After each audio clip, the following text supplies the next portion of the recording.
오늘은 대강절 셋째 주일입니다. 이 땅에 사랑과 평화의 왕으로 오신 예수님을 묵상하며 우리를 너무나도 사랑하셔서 우리를 위해 자신의 모든 것을 내어주신 예수님처럼, 꼭 예수님처럼 우리도 도움이 필요한 이들을 위해서 나의 것을 포기하고 나누어 줄 수 있는 자들이 되기를 원합니다. 예수님의 사랑을 먼저 경험한 우리를 통해 차별과 소외와 고통 속에 거하는 모든 자들에게 그분의 사랑이 전해질 수 있기를 소망합니다. 한 주간 예수님이 나에게 베풀어 주신 그 사랑을 기억하면서 여러분의 가족 또 이웃에게 사랑을 전하는 우리 모두가 되기를 축복합니다. 여러분, 우리가 이번 대강절을 보내면서 12월 한 달 동안 공동체 성경 암송으로 마태복음 1장 23절 말씀을 암송하고 있습니다. 보라, 처녀가 잉태하여 아들을 낳을 것이요 그의 이름은 임마누엘이라 하리라 하셨으니 이를 번역한즉 하나님이 우리와 함께 계시다 함이라. 아멘. 그리스도인들은 이 땅에 오신 예수님을 임마누엘이라고 불렀습니다. 그 뜻은 하나님이 우리와 함께 계시다입니다. 이 말씀을 통해서 마태는 나사렛 출신의 그리스도 예수님이 이 땅에 탄생하신 것이 아주 오래전부터 이스라엘과 유대인들을 통하여 하나님의 백성을 구원하시겠다라는 약속이 이미 수백 년 전에 한 이스라엘의 예언자를 통해서 예언된 것임을 나타내고 있습니다. 그리고 그 예언자는 바로 이사야입니다. 오늘 본문에 나타난 처녀가 잉태하여 예수님이 탄생하신 사건은 이미 수백 년 전에 이사야 선지자를 통해 예언된 말씀이 성취된 것입니다. 이사야는 유대인들 그리고 그리스도인들에게 있어서 매우 중요한 예언자입니다. 왜냐하면 유대인들은 이사야가 예언했던 최종적인 이야기들은 아직 다 이루어지지 않았다라고 생각했고, 그리스도인들은 유대인들과 달리 하나님께서 자신의 사랑과 그리고 너무나 기뻐하는 자녀들을 살리기 위해서, 그리고 그 세상을 구원하시기 위해서 그분의 아들 예수님께서 이 땅에 오셨으며 모든 것을 완전하게 하시고자 최종적으로 오실 것을 기다리고 있습니다.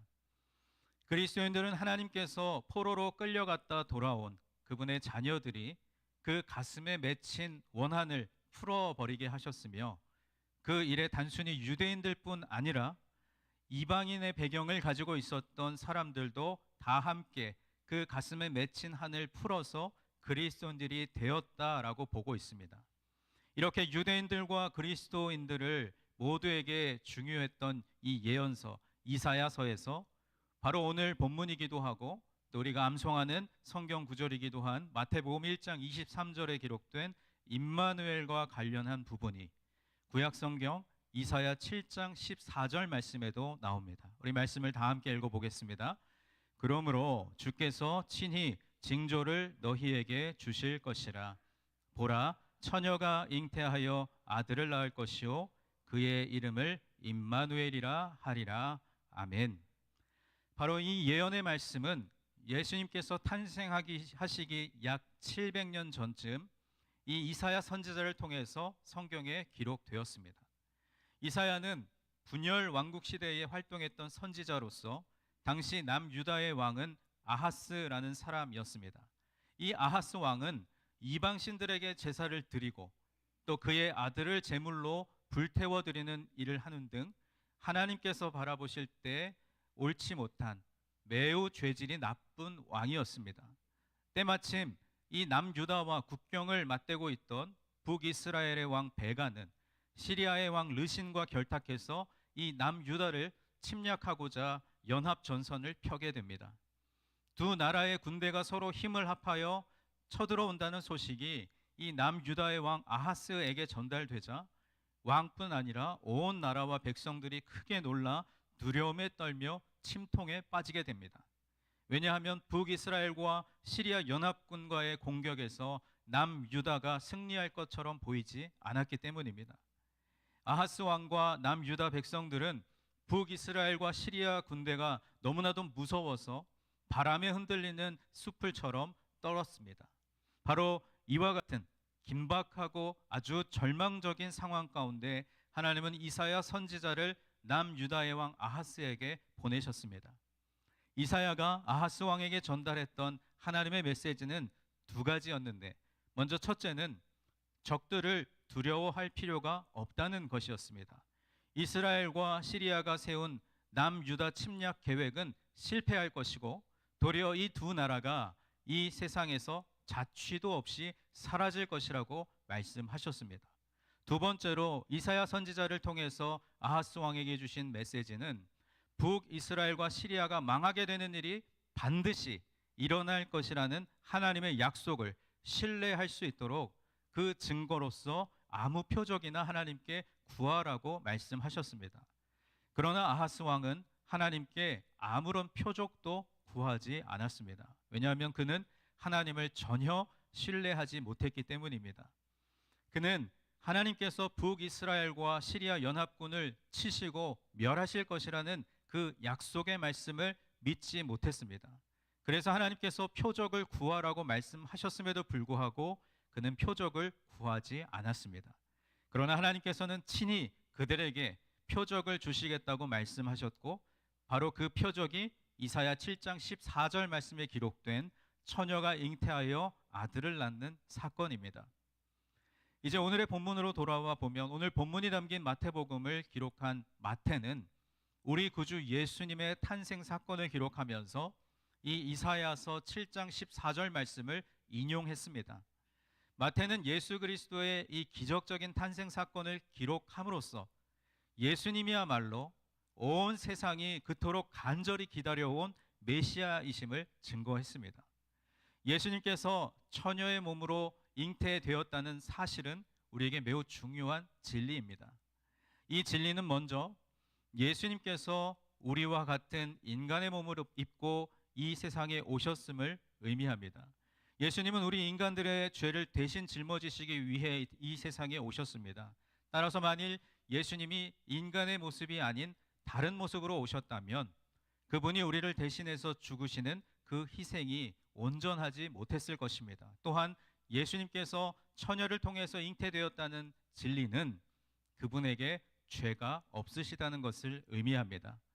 이 세상에 태어난 모든 인간은 아담의 후손으로 태어날 때부터 인류의 대표로서 아담이 에덴 동산에서 지은 원죄를 물려받고 태어납니다. 성경은 이 세상 모든 사람들이 태어날 때 이미 죄인이라고 말씀하죠.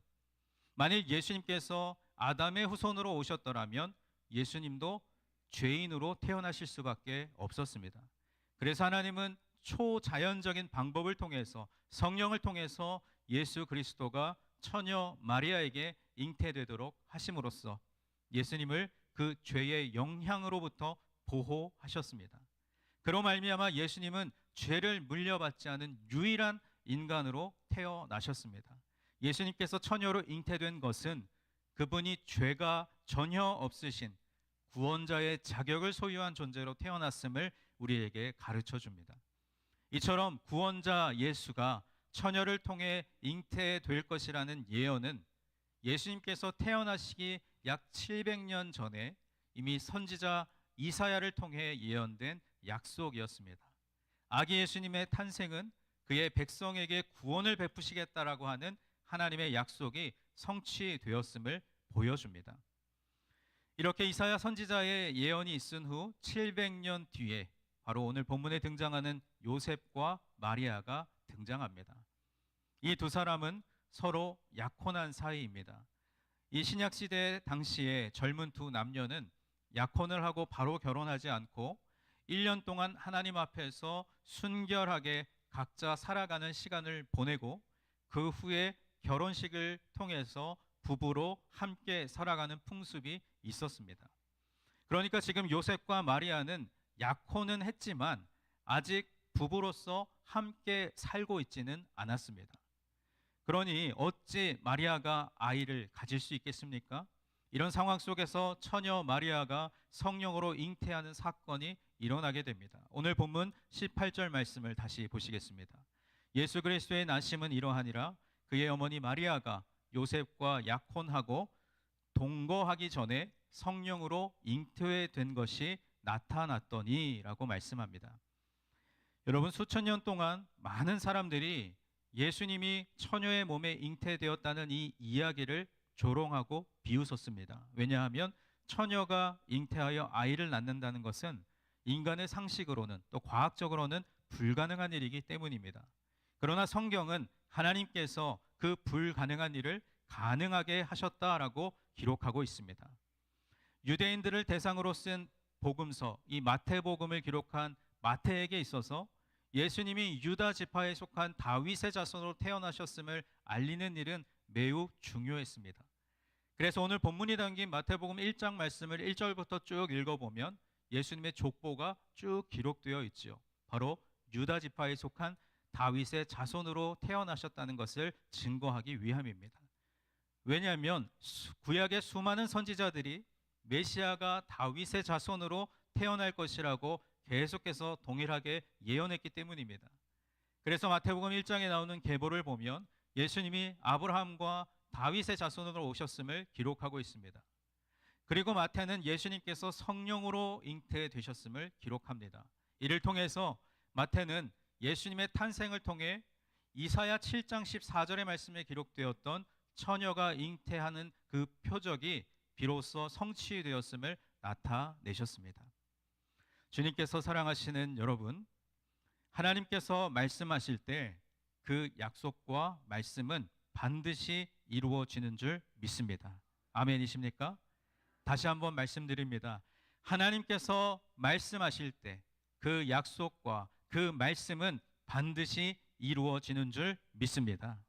하나님께서 처녀가 잉태하는 사건이 일어나게 하실 것이고 그것을 하나님께서 이스라엘을 구원하시는 표적으로 삼으신다고 했을 때 그것은 인간의 생각과 시선으로는 불가능해 보이는 일이었습니다. 그러나 전능하신 하나님께서는 자신이 약속하신 말씀을 이루셨습니다. 오늘 본문에서도 볼 수 있듯이 하나님께서 그의 약속을 이루실 때에는 주님께 충실한 사람들을 통해서 그 역사를 이루어 가십니다. 처녀 마리아가 잉태한 것이 나타났을 때 요셉과 마리아 두 사람이 갖고 있었던 인생의 계획은 일순간 완전히 틀어졌습니다. 그러나 요셉과 마리아 두 사람 모두 이 하나님의 특별한 목적을 이루기 위해서 자신들의 가정을 선택하신 주님의 결정에 겸손하게 순종하기로 결정했습니다. 그렇게 했을 때 하나님은 요셉과 마리아를 통해서 이사야 7장 14절에 기록된 놀라운 구원의 말씀을 이루게 하셨습니다. 우리 하나님은 수백 년 전에 하신 약속을 잊지 않으시고 모두 다 이루어 주셨습니다. 이처럼 때로는 우리가 전혀 상상하지 못한 방법으로 하나님의 뜻과 계획이 성취됨을 믿습니다. 우리가 다 이해할 수 없어도 주님의 선하신 뜻은 여전히 우리의 삶 속에 역사하고 계시며 주님의 계획은 전혀 실수가 없으시고 실패가 없는 줄 믿습니다. 이 말씀에 비추어 여러분 우리의 모습을 돌아봅니다.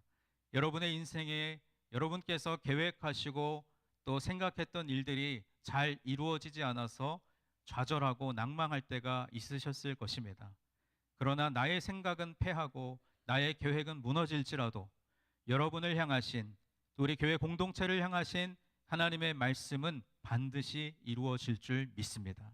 그 약속을 믿고 신뢰하면서 그 메시아를 간절히 기다렸던 그분들의 기다림처럼 오늘 여러분의 삶에 하나님께서 허락하신 기도의 제목과 여러분에게 약속하신 하나님의 그 말씀을 신뢰하시면서 믿고 나아가는 우리 모두가 되기를 주님의 이름으로 간절히 축원합니다. 오늘 본문 속에 요셉의 마음을 한번 살펴보기를 원합니다. 처음에 그는 마리아의 임신이 하나님의 역사로 일어난 일임을 알지 못했습니다. 요셉은 그 주변의 사람들이 이 일에 대해서 어떻게 생각하고 평가할 것인가에 대해서 심히 걱정하고 두려웠을 것입니다. 또한 아직 동침하지 않은 처녀 마리아가 아기를 잉태한 사실을 어떻게 받아들여야 할지 매우 당혹스러웠을 것입니다. 이 당시 유대 사회에서는 아직 결혼하지 않은 처녀가 임신한 것이 발각될 경우 동네 사람들에게 돌에 맞아 죽었습니다. 분명 요셉은 자신이 약혼한 마리아가 임신했다는 사실을 알게 되었을 때 큰 충격에 빠졌을 것입니다. 그러나 요셉은 마리아를 사랑했습니다. 또한 오늘 본문 19절 말씀은 요셉을 이렇게 평가하고 있습니다. 그의 남편 요셉은 어떤 사람이라고요? 의로운 사람이라. 그를 드러내지 아니하고 가만히 끊고자 하여라고 말씀합니다. 말씀에 기록된 대로 요셉은 의로운 사람이었습니다. 그는 자신이 사랑한 마리아가 사람들이 던진 돌에 맞아 죽는 것을 원하지 않았습니다. 그래서 그는 아무도 모르게 마리아와의 약혼을 파하려고 결심했습니다. 그것만이 아기를 잉태한 처녀 마리아가 죽지 않고 살 수 있는 유일한 방법이었기 때문입니다. 사실 이와 같이 약혼한 여인과 파혼을 결정하는 일은 사실 이 젊은 요셉의 앞날에도 큰 방해가 될 수 있는 결정이었습니다. 특별히 이 당시의 결혼이 대부분 같은 동네 또는 이웃 동네 사이에서 이루어졌다는 것을 염두에 볼 때 요셉이 이 마리아와의 결혼을 파하게 되면 그 다음 결혼 상대를 만나는 것이 쉽지 않았을 것입니다. 그럼에도 불구하고 요셉은 마리아에게 자비를 베풀기로 결정했습니다. 요셉이 꿈을 꾸며 세워놓았던 그의 인생의 계획은 분명 이 순간 다 깨져버리고 말았을 것입니다. 마리아와의 파혼을 진지하게 고민하고 있던 요셉에게 주의 사자가 찾아옵니다. 오늘 본문 20절 말씀, 우리 다 같이 20절 말씀을 함께 읽겠습니다. 이 일을 생각할 때에 주의 사자가 현몽하여 이르되 무서워하지 말라. 그에게 잉태된 자는 성령으로 된 것이라. 아멘. 주의 사자가 요셉에게 이 마리아가 임신하게 된 것은 성령으로 된 것임을 말해주면서 그녀를 아내로 데려오는 것을 무서워하지 말라고 말씀합니다. 하나님은 요셉에게 더 좋고 더 위대한 길을 보여주신 것입니다. 그것은 성령으로 잉태한 마리아와 결혼하여 가정을 이루는 일이었습니다. 사실은 요셉에게는 너무나도 힘든 상황이었습니다. 그러나 주의 사자가 꿈속에 나타남으로써 이 일에 대한 그의 생각을 180도 변화하게 만들었습니다. 요셉은 분명 그의 인생에서 가장 결정하기 어려운 정말 폭풍과도 같은 상황을 통과하고 있었습니다. 그러나 요셉은 이러한 힘든 상황 속에서도 하나님께서 그와 함께 하신다는 것을 확신했습니다. 그래서 요셉은 하나님 앞에 올바르고 신실하며 율법과 하나님의 계명을 성실하게 지키는 의로운 사람이었기에 하나님께서 그에게 주신 말씀을 따르고 순종할 수 있었습니다. 그리고 용기를 내어 아기를 잉태한 처녀 마리아를 자기의 아내로 데리고 오게 됩니다. 여러분, 저는 오늘 이 19절 그리고 20절의 말씀을 묵상하면서 이 요셉이 얼마나 의로운 사람이었는가를 보게 되었습니다. 여러분, 우리가 하나님 앞에 의로운 자가 되어 나의 생각과 나의 계획과 나의 꿈을 하나님을 통해 관철시키는 인생이 아니라 하나님의 꿈과 하나님의 비전과 하나님의 뜻이 의로운 사람 나를 통하여 하나님의 뜻이 이루어지기를 소망하는 인생들 되시기를 간절히 축원합니다. 내가 하나님 앞에 의로운 자로 살아가고 있는지 이 대강절 셋째 주일에 우리 자신의 모습을 돌아보았으면 좋겠습니다. 그리고 이어지는 오늘 본문 24절과 25절 말씀을 보면 요셉이 잠에서 깨어 일어나 주의 사자의 분부대로 행하여 그의 아내를 데려왔으나 아들을 낳기까지 동침하지 아니하더니 나음에 이름을 예수라 하니라 라고 말씀합니다. 이제 시간이 지나 마리아에게서 아기가 태어납니다. 요셉은 주의 사자가 일러준 대로 그 태어난 아이의 이름을 예수라고 지었습니다.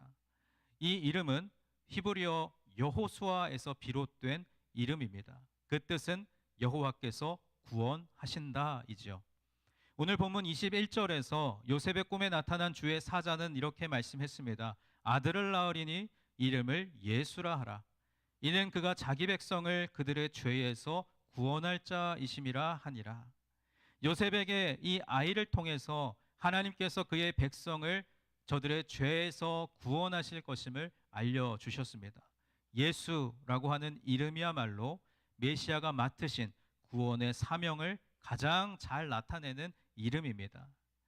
이사야서 말씀을 보면 처녀가 낳은 아들의 이름은 하나님께서 우리와 함께 하신다라는 의미를 지닌 임마누엘입니다. 따라서 우리 구주께는 두 개의 이름이 있었는데 예수라고 하는 이름은 우리 구주께서 탄생하실 때 붙여진 이름입니다. 그리고 임마누엘이라고 하는 이름은 예수님께서 맡으신 사명과 역할을 나타내는 이름입니다. 요셉은 마리아에게서 태어난 아기를 통해 하나님께서 그의 백성들을 구원하실 것임을 믿었습니다. 요셉은 그 믿음을 따라 아기의 이름을 예수라고 지은 것입니다.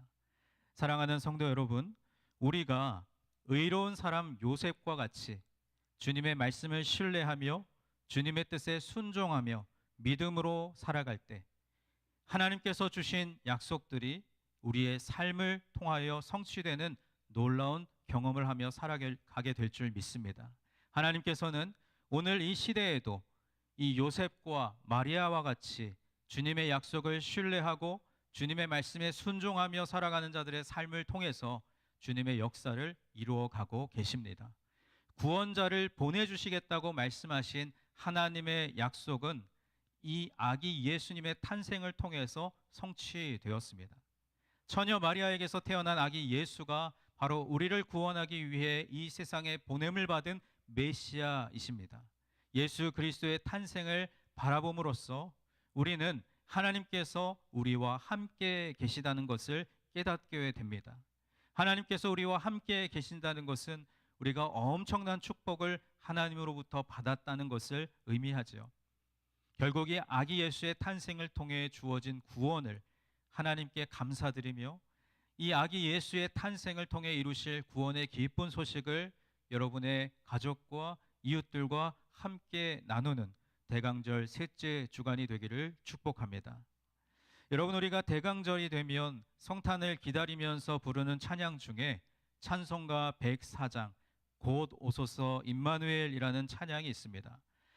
이 찬양은 이사야 7장 말씀을 근거로 지어진 찬양인데 이 찬양의 1절 가사를 보면 이스라엘의 포로 생활로부터 시작합니다.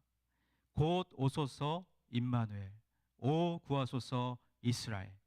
그 포로 생활 고달파 메시아 곧 그리스도를 기다립니다. 그러면서 선포합니다. 기뻐하라 이스라엘, 곧 오시리 오 임마누엘.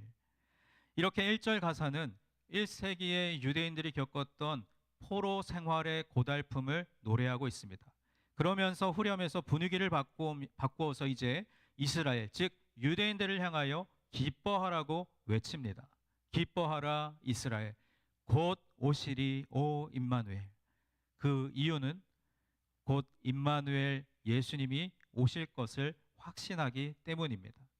그리고 이어지는 2절에서는 예수님의 재림까지 살아갈 그리스도인들을 인도해 달라는 갈망을 노래하고 있습니다.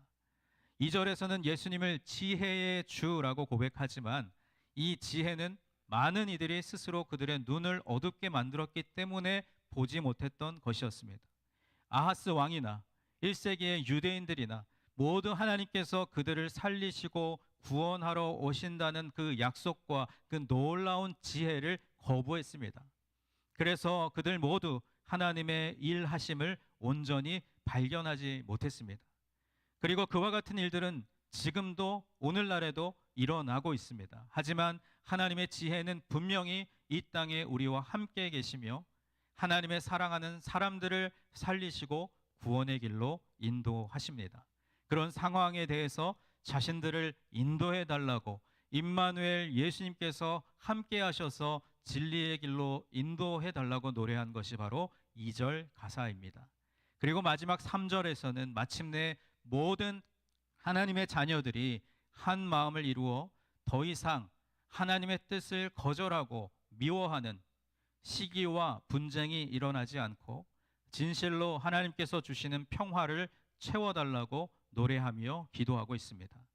곧 오소서 소망의 주, 만 백성 한 마음 이루어 시기와 분쟁 없애고 참 평화 채워 주소서. 여러분, 이렇게 보면 찬송가 104장의 1절, 2절, 3절은 모두 과거, 현재, 그리고 미래에 대한 내용을 담고 있습니다.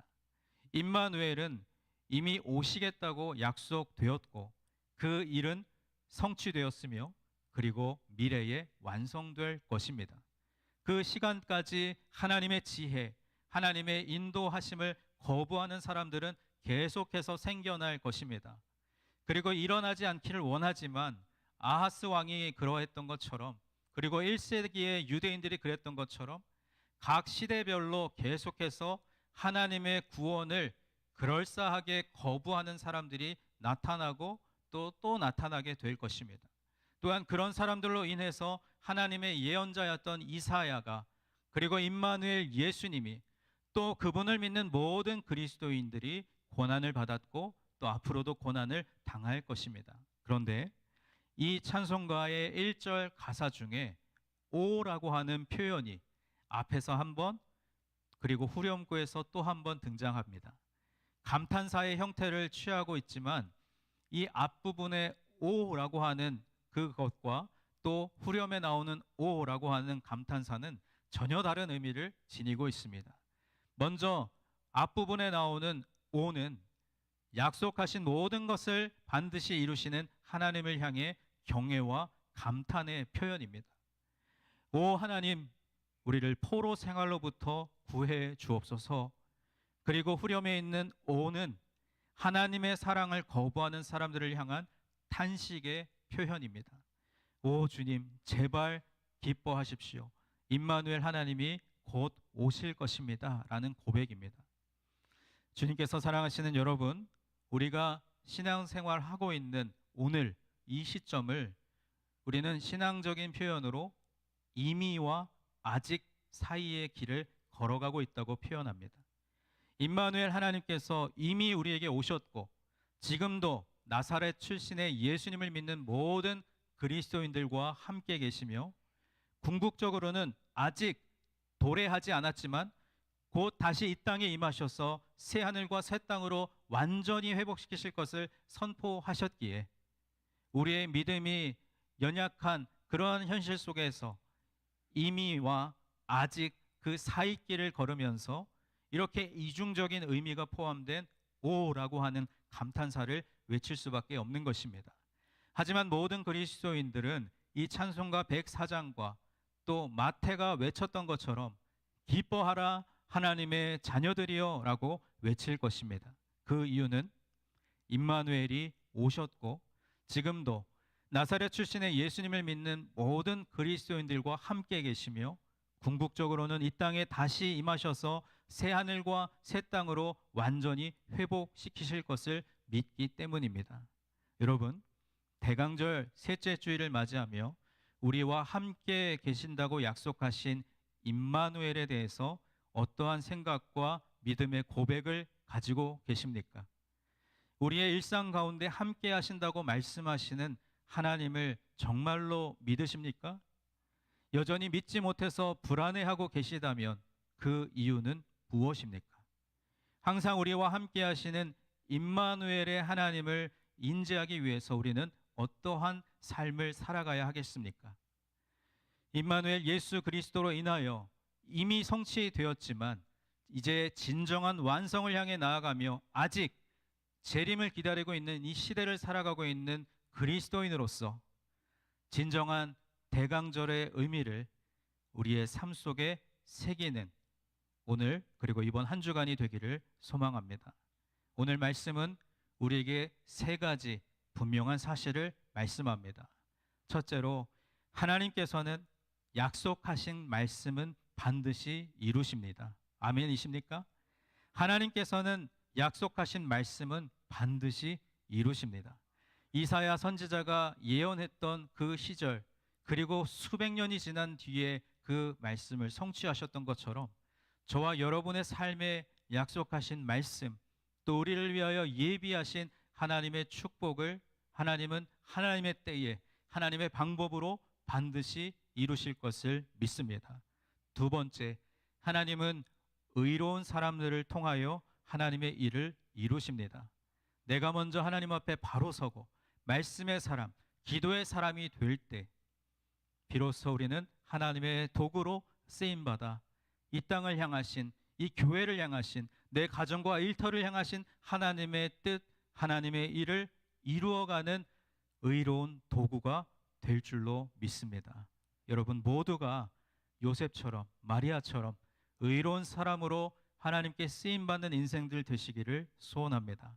마지막 세 번째, 하나님께서는 어떠한 상황과 환경에서도 임마누엘로 우리와 함께 하시는 줄 믿습니다. 우리의 인생에 좌절하고 낭망하는 일들이 얼마나 많습니까? 우리 주변에도 갑작스러운 건강의 문제로, 또 물질적인 어려움으로, 또 여러 가지 인간 관계의 아픔들로 신음하고 있는 하나님의 백성들이 너무나 많습니다. 그러나 하나님은 내가 어떠한 상황과 환경에 놓여 있을지라도 결코 우리를 떠나지 않으시고 우리와 함께 계시는 임마누엘의 하나님이신 줄 믿습니다. 이미와 아직 그 사이길을 걸어가면서 한탄과 간구를 노래하지만 궁극적으로는 하나님께서 이루실 것이라는 확신과 그리고 그분을 향한 경배와 찬양을 올려드리는 우리가 되어야 할 줄 믿습니다. 대강절 셋째 주일을 맞이한 우리는 곧 오소서 임마누엘이라고 외치면서 예수 그리스도로 인하여 이미 성취되었지만 아직은 완성을 향해 나아가고 있는 재림을 기다리고 사모하면서 우리와 함께 계시겠다고 약속하신 임마누엘의 의미를 우리의 삶 속에 깊이 새기는 대강절 셋째 주간이 되기를 주님의 이름으로 간절히 축원합니다.